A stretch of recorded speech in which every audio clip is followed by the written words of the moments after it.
안녕하세요. 이일영TV입니다. 저랑 같이 210억 될 때까지 쭉 같이 가보시면 좋을 것 같습니다. 오늘은 연금저축 이전에 대해서 금융회사들이 잘 알려주지 않는 꿀팁들을 알려드리도록 하겠습니다.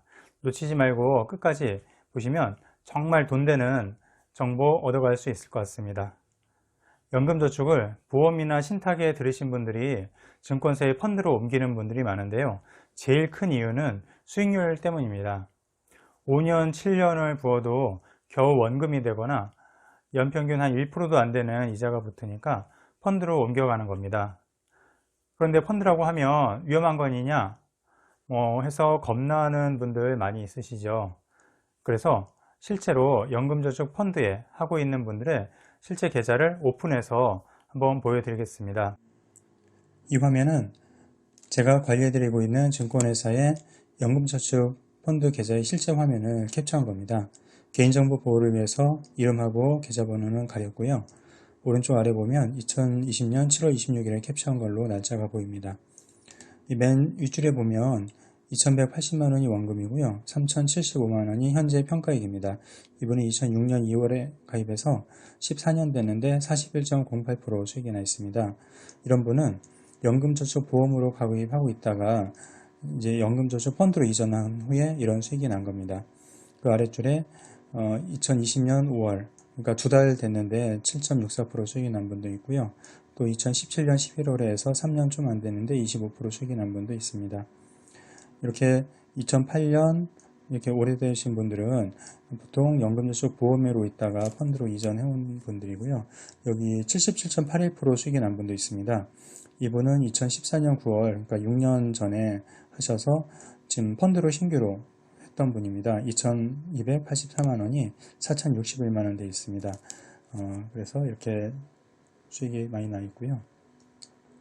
또 이렇게 24%, 28%, 16%, 38% 이렇게 27%다 다릅니다. 그런데 보통 2005년 아니면 2002년, 2007년, 2008년 이렇게 되신 분들은 연금저축 보험으로 있을 동안은 이제 수익이 거의 없다가 펀드로 이전한 후에 이런 수익이 난 겁니다. 이렇게 23%, 32%, 24% 이렇게 수익률은 다 다르죠. 또 2014년에 신규로 해서 71% 수익이 난 분도 있고요.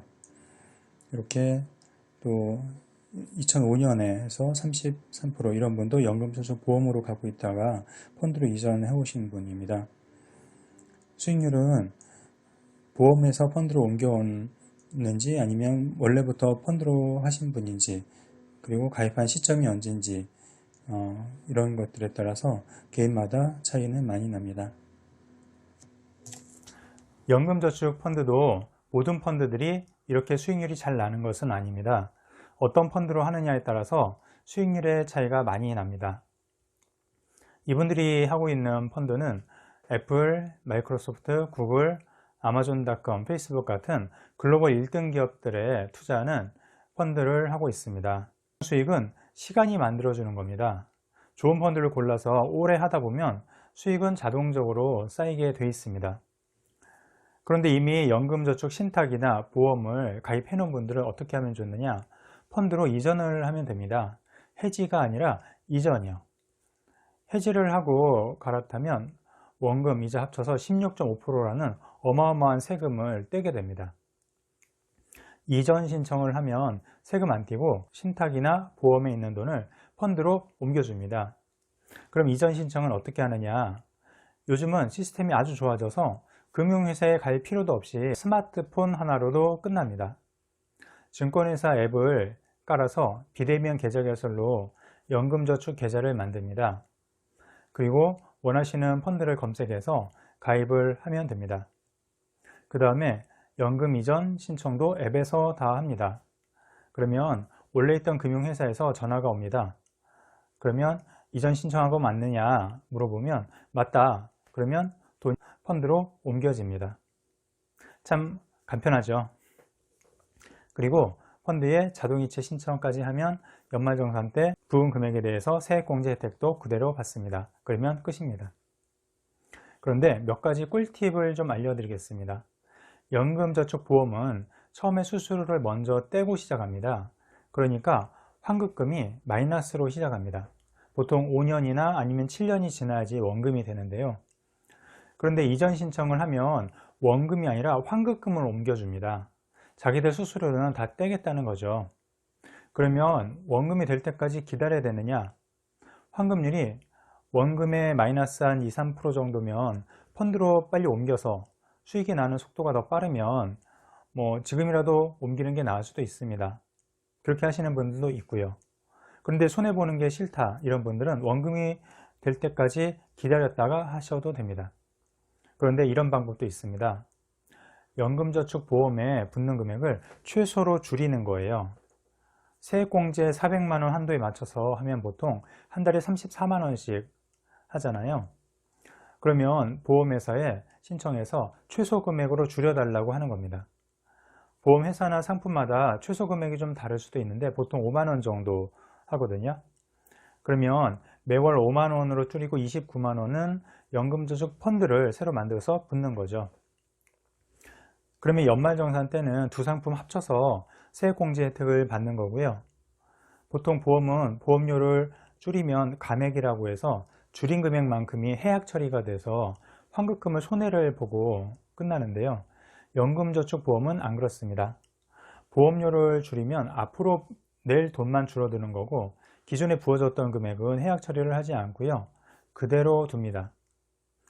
그러면 새로 연금저축보험에 5만 원씩 붙다가 나중에 원금이 넘어가면 그때 펀드로 옮기면 됩니다.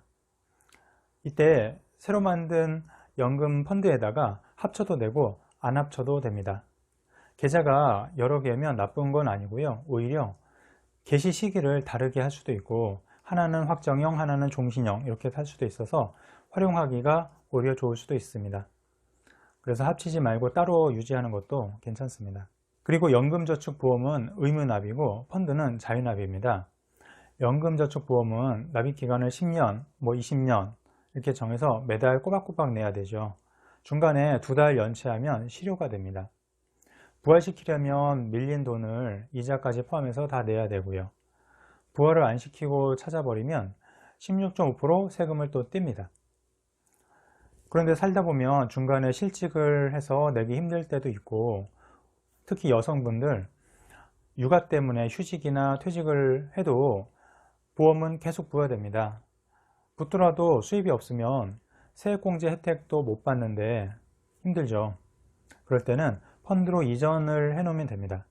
펀드는 자유납이라서 부어도 되고 안 부어도 됩니다. 붙는 금액도 자유롭게 할 수가 있는데요. 자동이체를 걸어서 매달 납입을 해도 되고 돈이 있을 때만 수시로 넣어도 됩니다. 자동이체 금액도 형편에 맞게 늘렸다 줄였다 할 수가 있습니다. 휴직하는 동안은 펀드로 옮겨서 붙지 않고 그냥 놔뒀다가 다시 수입이 생길 때 붙기 시작하면 됩니다. 그리고 연금저축보험은 납입기간을 10년으로 정해놨으면 10년이 지나면 더 묻고 싶어도 못 붙습니다. 세액공제 혜택이 필요해서 연금저축보험을 또 새로 가입하면 보험회사에서 수수료가 또 빠집니다.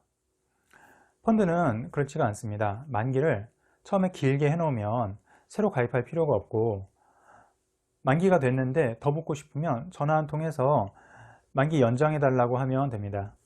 연금을 탈 때 종신형으로 타고 싶은 분들 많이 있으시죠. 오래 살아도 죽을 때까지 계속 연금을 받는 걸 종신형 연금이라고 하고요. 기간을 정해놓고 받는 걸 확정형 연금이라고 합니다. 종신형 연금으로 하려면 생명보험회사의 연금저축보험으로 해야 되는데요. 은행이나 증권회사나 손해보험사는 확정형으로만 줍니다. 그렇다면 생명보험회사의 연금저축보험으로 하면 이자가 별로 안 붙잖아요. 어떻게 하면 좋을까요? 이것도 연금저축 이전 제도를 활용하면 됩니다. 연금저축 이전은 꼭 보험회사에서 펀드로만 하는 게 아니고요. 반대로도 할 수 있습니다. 은행, 증권회사, 보험회사 간에 몇 번이든 자유자재로 옮겨갈 수가 있습니다. 그러면 붙는 동안은 수익률이 좋은 연금저축 펀드로 붙다가 연금을 개시하고 싶을 때 종신형으로 타고 싶으면 생명보험회사의 연금저축보험으로 이전 신청을 한 다음에 연금 개시를 하면 종신형으로 연금을 탈 수가 있습니다. 연금저축 이전에 대해서 조금 더 자세하게 구체적인 걸 알고 싶으신 분들은 이 영상 밑에 있는 한국금융코칭연구소 홈페이지나 제 이메일로 문의해 주시면 답변을 해드리도록 하겠습니다. 오늘은 연금저축 이전에 대한 꿀팁들을 알려드렸습니다. 도움되시기를 바랍니다. 지금까지 이일영TV였습니다. 감사합니다.